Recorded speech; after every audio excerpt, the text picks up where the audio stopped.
사도행전 11장 1절에서 18절입니다. 유대에 있는 사도들과 형제들이 이방인들도 하나님의 말씀을 받았다함을 들었더니 베드로가 예루살렘에 올라갔을 때에 할례자들이 비난하여 이르되 네가 무할례자의 집에 들어가 함께 먹었다 하니 베드로가 그들에게 이 일을 차례로 설명하여 이르되 내가 요빠시에서 기도할 때에 황홀한 중에 환상을 보니 큰 보자기 같은 그릇이 내 귀에 매여 하늘로부터 내리어 내 앞에까지 드리웠거늘 이것을 주목하여 보니 땅에 네 발 가진 것과 들짐승과 기는 것과 공중에 나는 것들이 보이더라. 또 들으니 소리 있어 내게 이르되 베드로야 일어나 잡아 먹으라 하거늘 내가 이르되 주님 그럴 수 없나이다.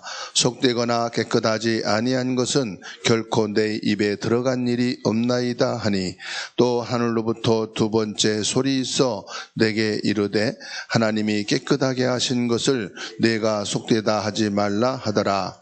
이런 일이 3번 있은 후에 모든 것이 다시 하늘로 끌려 올라가더라. 마침 3사람이 내가 유숙한 집 앞에 서 있으니 가이사라에서 내게로 보낸 사람이라. 성령이 내게 명하사 아무 의심 말고 함께 가라 하시매 이 6 형제도 나와 함께 가서 그 사람의 집에 들어가니 그가 우리가 말하기를 천사가 내 집에 서서 말하되 내가 사람을 요빠에 보내어 베드로라 하는 시몬을 청하라. 그가 너와 내 온 집이 구원을 받을 말씀을 내게 이르리라 함을 보았다 하거늘 내가 말을 시작할 때에 성령이 그들에게 임하시기를 처음 우리에게 하신 것과 같이 하는지라. 내가 주의 말씀에 요한은 물로 세례 베풀었으나 너희는 성령으로 세례를 받으리라 하신 것이 생각났노라. 그런즉 하나님이 우리가 주 예수 그리스도를 믿을 때에 주신 것과 같은 선물을 그들에게도 주셨으니 내가 누구이기에 하나님을 능히 맡겠느냐 하더라. 그들이 이 말을 듣고 잠잠하여 하나님께 영광을 돌려 이르되 그러면 하나님께서 이방인에게도 생명 얻는 회개를 주셨도다 하니라. 아멘. 하나님이 원하시는 교회입니다.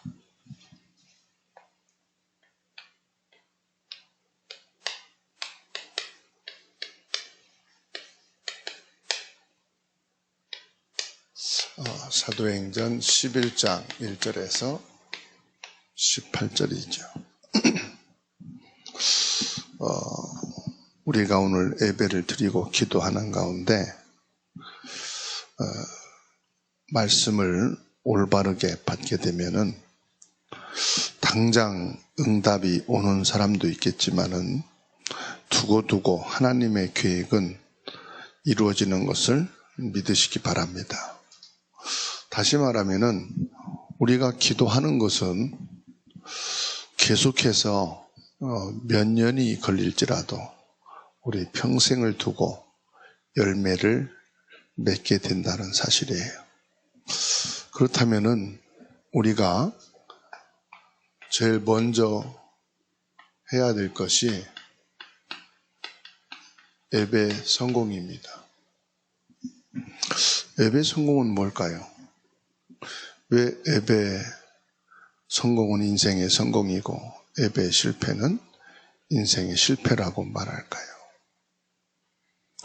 사람이 좀 부족해도요, 예배 성공하는 사람은 인생을 성공하는 것을 보게 됩니다. 에덴 동산에서요, 이 창세기 3장 1절에서 7절이 아닙니까? 요 사탄이 에덴 동산에서 한 게 뭐지요? 가장 먼저 하나님의 말씀을 경홀히 여기는 거예요. 이 말은 말씀을 못 믿게 하는 것이 사단의 첫 번째 전략입니다. 그러면 말씀을 안 믿게 하는 게 뭘까요? 그게 바로 예배거든요. 말씀이 없는 예배는 결국은요, 무너질 수밖에 없어요. 저 유럽으로 열흘 동안 전도 캠프를 나간 적이 있습니다. 독일하고 프랑스, 영국, 스페인까지 이렇게 해서 여러 나라를 순회하면서 캠프를 했는데 예배는 있어요. 예배 있는데 뭐가 있느냐? 찬양, 그 다음에 기도. 찬양은 참 은혜스럽게 하더라고요. 그리고 찬양한 다음에 기도하고, 그리고 이제 성도의 교제가 있더라고요. 같이 밥을 먹고 또는 차를 마시고 성도의 교제가 있더라고요. 그런데 뭐가 없느냐? 말씀 시간이 없는 거예요. 그냥 찬양하면서 멘트 하는 거 있잖아요. 그 멘트 하는 게 전부 다예요. 여호와는 살아계시다, 예수는 그리스도다, 그리고 또 찬양하고. 처음에는 되게 신선하고 괜찮은데 계속 그렇게 하니까요, 말씀이 안 들어가요. 유럽 교회가 문 닫게 된 원인이 이거구나. 말씀이 없는 예배는요, 결국은 어디로 돌아갈까요? 결국은 세상으로 돌아가고 육신으로 돌아갈 수밖에 없어요. 한국교회가 이렇게 성장하게 되어진 배경이 뭘까요? 예배입니다. 그래서 한국에 있는 선교사님들이 해외 나갈 때 제일 먼저 뭘 하는지 아세요? 말씀 들을 수 있는 환경을 세운다는 사실이에요. 먼저 말씀을 듣게 한다는 사실이에요. 그래서 한국에서 나간 선교사님들이 최고로 잘하는 게 그거예요. 말씀 전달하는 거예요. 옷을 갖다 나눠주고 약을 갖다 나눠주고 이렇게 필요한 구제품 나눠주잖아요. 그거를 평생 하면서 선교한다는 분이 있어요. 그분이 제일 힘든 게 뭡니까? 그랬더니 이 복음을 전하고 싶은데 말이 안 통해서 복음을 못 전하는 게 너무너무 가슴이 막 속이 터질 정도로 답답하대요. 복음을 말하기 위해서 외국에 갔는데 언어가 안 되니까. 그래서 해외 나갈 때 가장 필요한 게 뭐냐면 통역입니다. 통역.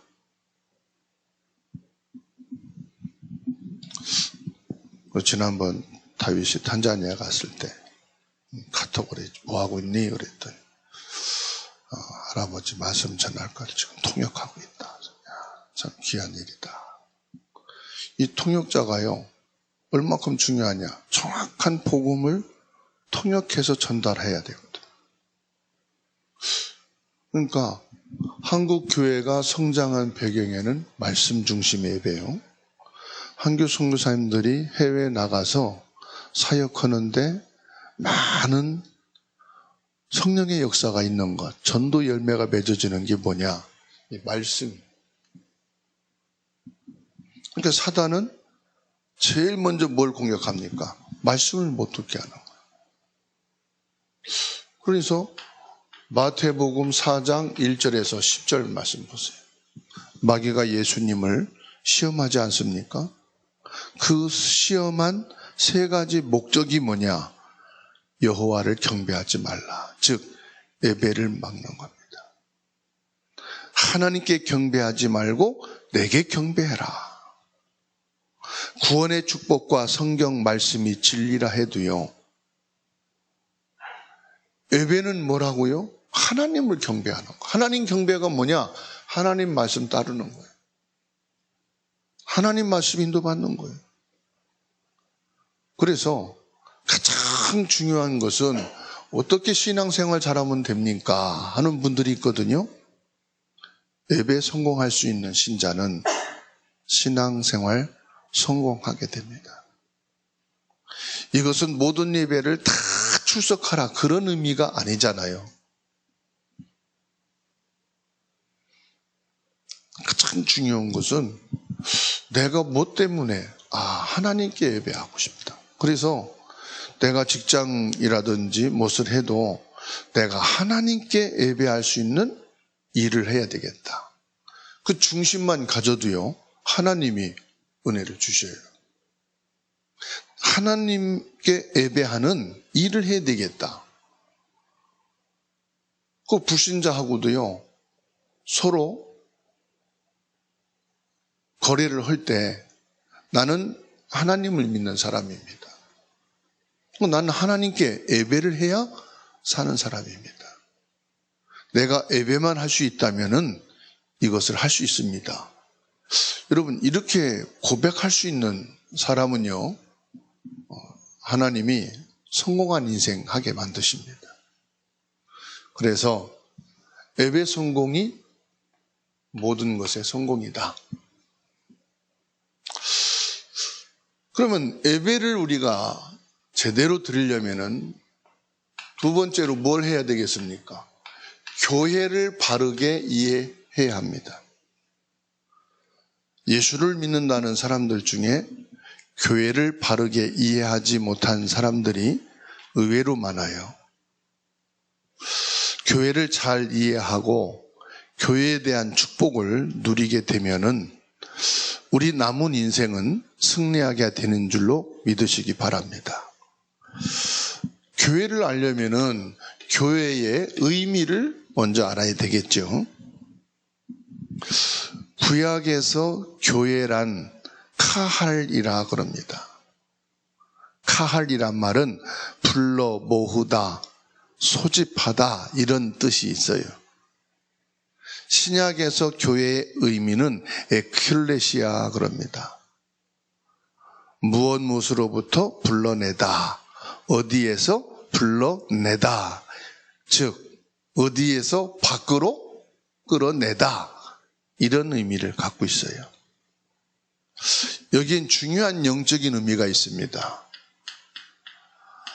사탄에게 묶여 죽지 않도록 사단에서 우리를 불러내셨다 이런 말.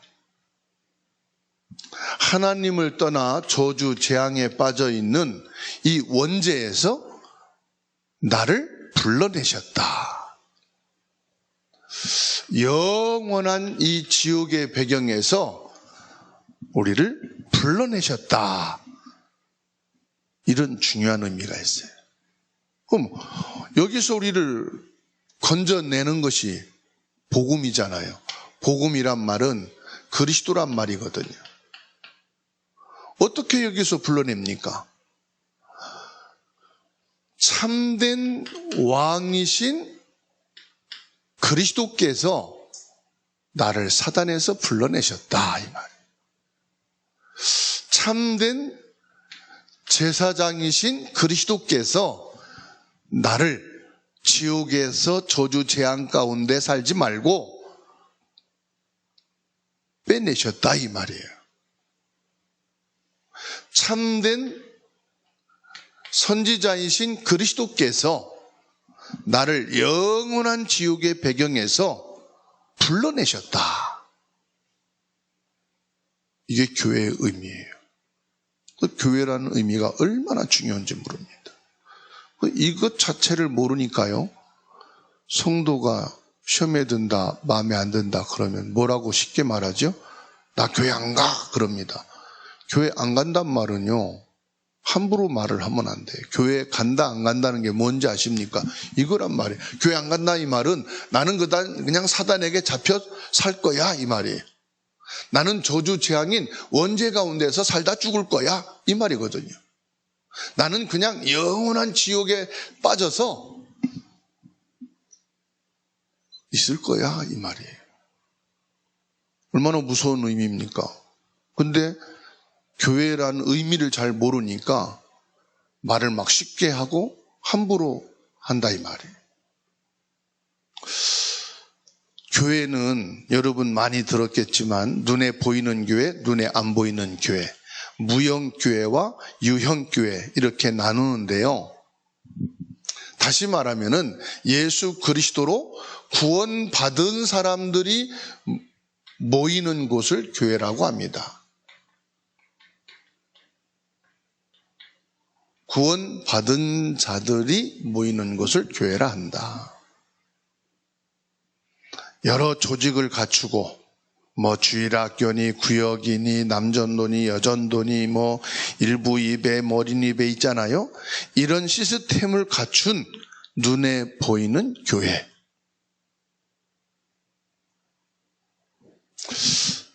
그래서 구원받은 사람들이 모여서 뭐 하느냐?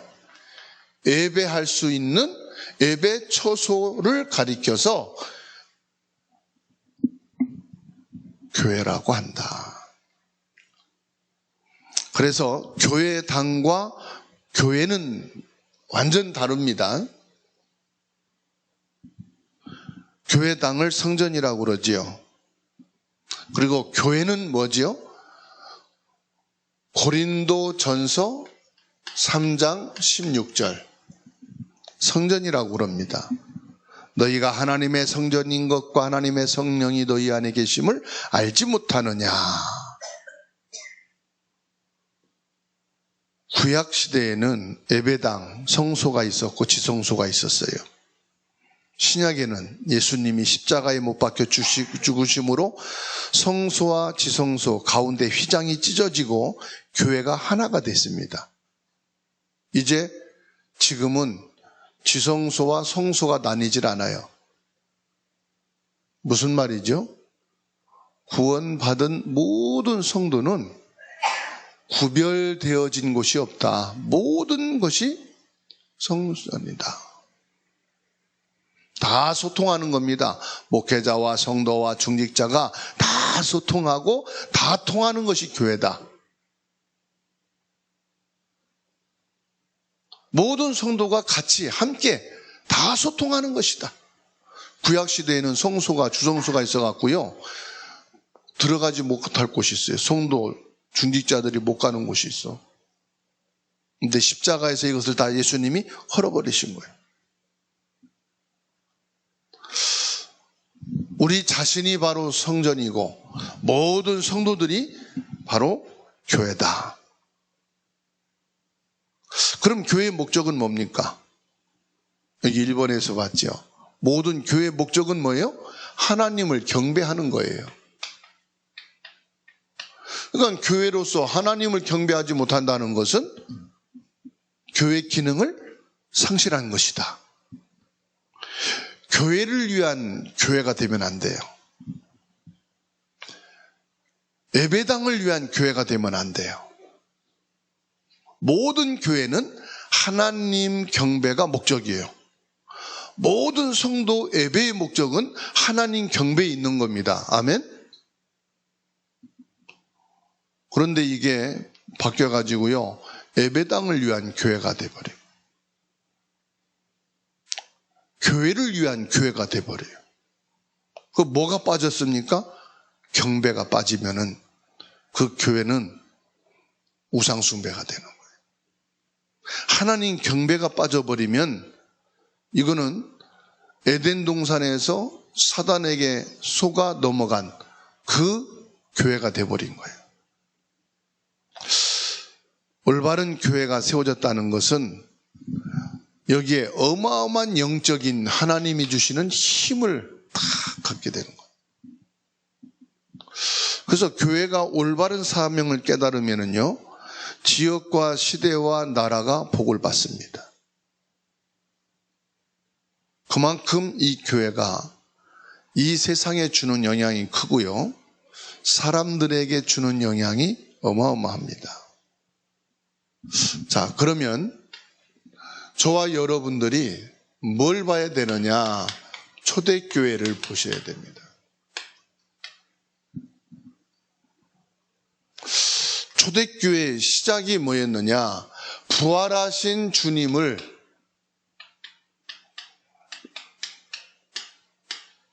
만난 것이 교회의 시작이었어요. 마가다락방에 모인 사람들이 부활하신 주님을 만나게 된 겁니다. 마태복음 28장 20절 예수님이 말씀했습니다. 볼지어다 내가 세상 끝날까지 너희와 항상 함께 있으리라. 이 주님을 만난 거예요. 부활하신 주님을 만난 거예요. 마가복음 16장 20절입니다. 보좌에 앉으신 주님이 교회와 함께 하신다. 교회에 임재하신다. 사도행전 1장 8절에 오직 성령이 너희에게 임하시면 너희가 권능을 받고 이렇게 말씀하셨죠. 이 주님이 역사하시는 교회, 그게 초대교회예요. 부활하신 주님이 하늘 보좌에 앉으셔서 온 우주를 통치하시고 나와 함께 하시는 그분이 누구십니까? 사도행전 3장 6절 은과 금은 내게 없지만 내게 있는 것 내게 주노니 나사렛 예수 그리스도 이름으로 일어나 걸으라. 안진뱅이도 근원적으로 회복하신 그 부활하신 주님이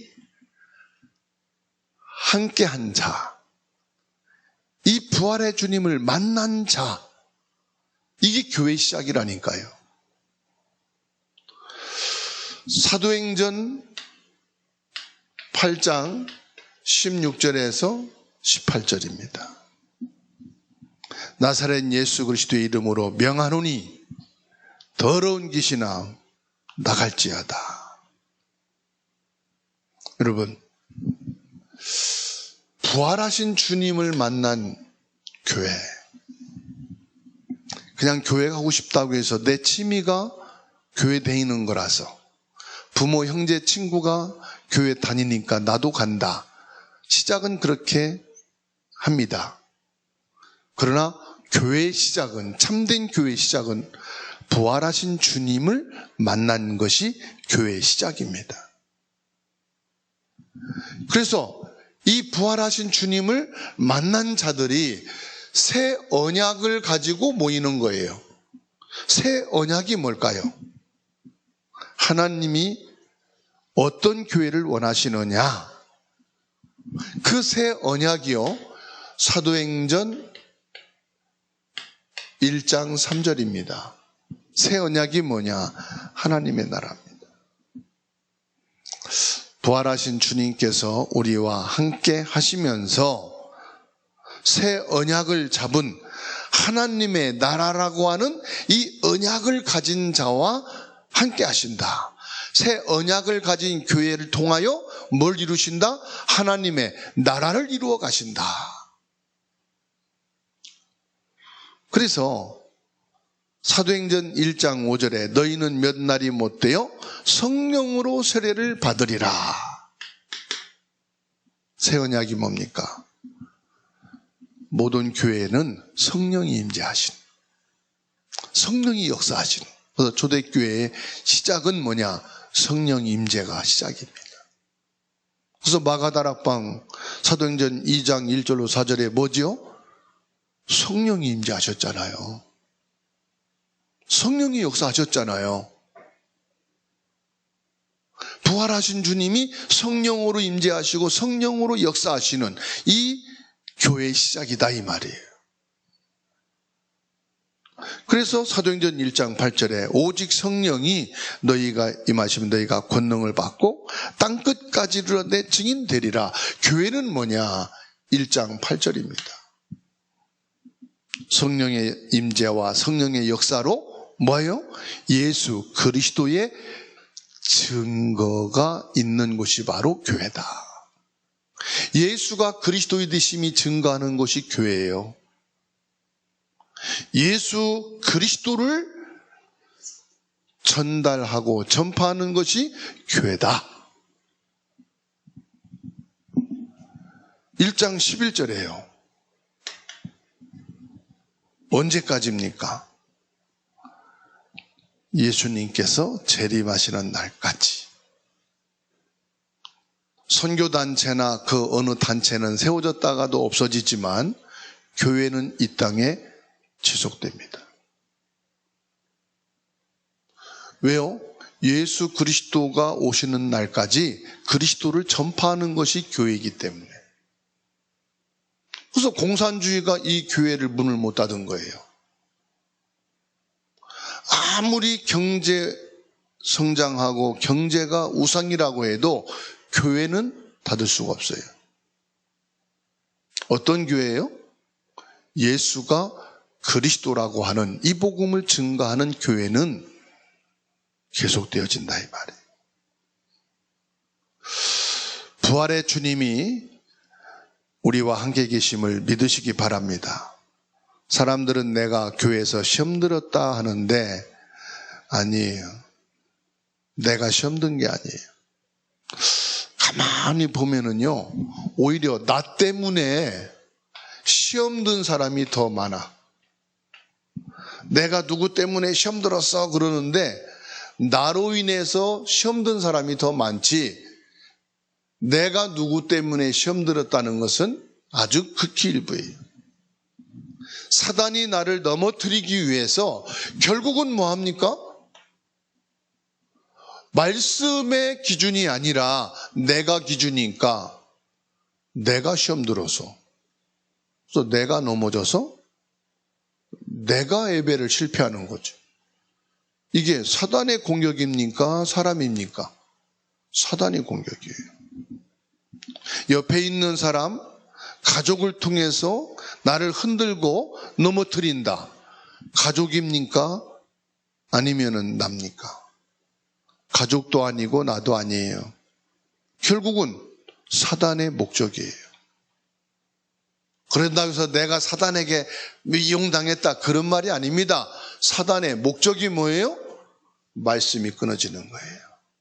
사단의 시험하는 목적이 뭐예요? 하나님을 경배하지 못하게 하는 거예요. 사단이 원하는 게 뭐예요? 부활하신 주님을 만난 자들이 부활의 주님 없이 내가 보는 기준과 수준과 표준을 가지고 보게 하고 살아가게 하는 것이 사단의 목적이에요. 자, 그렇다면은 오늘 본문에 나오는 예루살렘 교회입니다. 예루살렘 교회는 어떤 교회였는가? 베드로가 고넬료에게 복음을 전했는데 고넬료 집에 성령이 역사했지요. 그러니 요한의 물세례를 베푸는 것은 당연하지 않겠어요. 예수 그리스도를 믿고 성령을 받았으니까 말이에요. 그래서 물세례를 준 겁니다. 세례를 받았으니까 어떻게 되죠? 이제는 잔치가 벌어진 거잖아요. 야, 우리가 예수 믿고 구원받아 성령 받고 세례 받았으니 이제 하나님의 자녀가 되었다. 우리도 이제는 천국 백성, 복음의 사람이구나. 한 교회가 됐단 말이에요. 한 교회가 됐단 말은 한 지체가 됐다 이 말이거든요. 그러니까 이거는 뭐지요? 사도행전 1장 8절의 성취라. 예수님이 말씀하신 오직 성령이 너희에게 임하시면 이 말씀의 성취 속에 들어온 것이다. 이 말씀은, 이 사건이 뭡니까? 마태복음 28장 19절에서 20절. 하늘과 땅의 권세를 가지신 부활의 주님이 지금 이곳에도 함께 계시구나. 이들도 하나님의 교회요. 이들도 이제 그리스도 예수님의 이름으로 하나의 교회의 모임, 시스템이 만들어졌구나. 감사해야 되잖아요.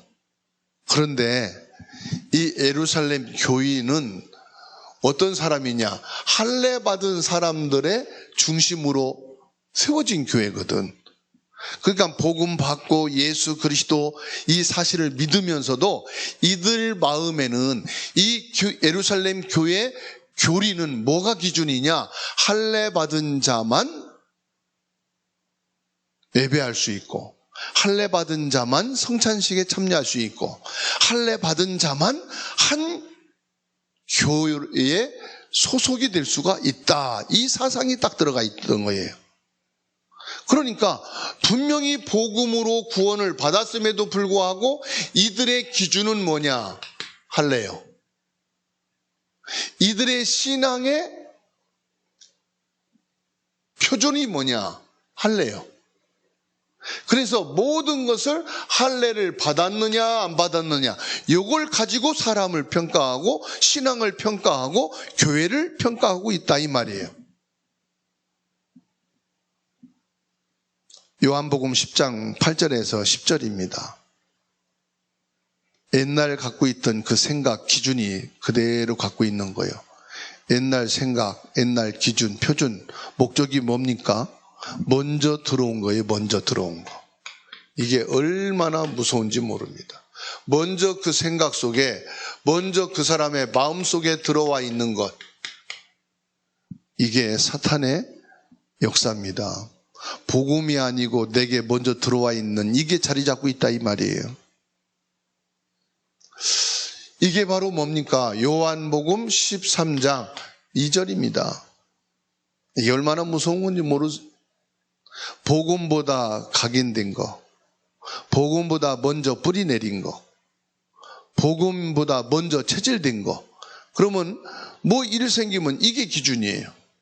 먼저 들어가 있는 거, 옛날 생각, 옛날 기준. 모든 저주 실패는 예수 그리스도 이름으로 끝내야 되는 줄로 믿으시기 바랍니다. 예수 그리스도의 이름으로 끝이 안 나면 자꾸 어디로 돌아가느냐? 이 옛날 생각으로 돌아가요. 옛날 기준, 표준, 목적으로 돌아가요. 문제는 하나님의 계획이 있어요. 그래서 내가 염려할 필요가 없습니다. 예배 때마다 예수 그리스도의 비밀을 선포하고 예수 그리스도의 이 비밀 속으로 들어가서 힘을 얻어야 되는 줄로 믿으시기 바랍니다. 우리가 예배를 통해서 얻는 힘은 축복받아라 아멘 이 힘이 아니에요. 예수 이름으로 치유된다 아멘, 그게 아니라니까요. 예배 시간에 내가 힘을 얻을 수 있는 유일한 복음의 비밀이 뭐냐? 예수 그리스도가 나의 주인이시다. 나의 주인이신 예수 그리스도는 참된 왕이 되시고 제사장이 되시고 선지자가 되셔서 사단을 끝냈고 저주 재앙 끝냈고 모든 지옥에서 나를 건져내신 것으로 이제는 끝난 것이다. 여기에서 힘을 얻고 여기에서 결론 내리고 여기에서 답을 가지고 나가는 거예요. 혹시 불치병 있는 분이 계십니까? 영적으로 시달리는 분이 계십니까? 혹시 여러분들이 이 시간에 힘들어하는 부분이 있습니까? 이 복음의 비밀 그리스도로 힘을 얻게 되기를 축원합니다. 예수님의 이름으로 내게 와 있는 문제와 영적인 문제가 완전히 끝나는 새 힘을 얻게 되기를 주의 이름으로 축원합니다. 그래서 교회는 뭐냐? 맞다 안 맞다 이게 아닙니다. 아, 성령이 역사하셨구나. 여호와 하나님을 경배하는 거예요. 아, 예수 그리스도께서 부활하셔서 지금 이곳에 지금 나와 함께 계시는 곳이구나. 경배하는 거예요. 그래서 찬양도 하고 기도도 하고 헌금도 하고 우리의 모든 것이 여호와 하나님을 경배하는 목적이 딱 되는 것입니다. 오늘 또 하나님이 원하는 교회의 축복을 회복하고 누리는 날이 되기를 주의 이름으로 축원합니다.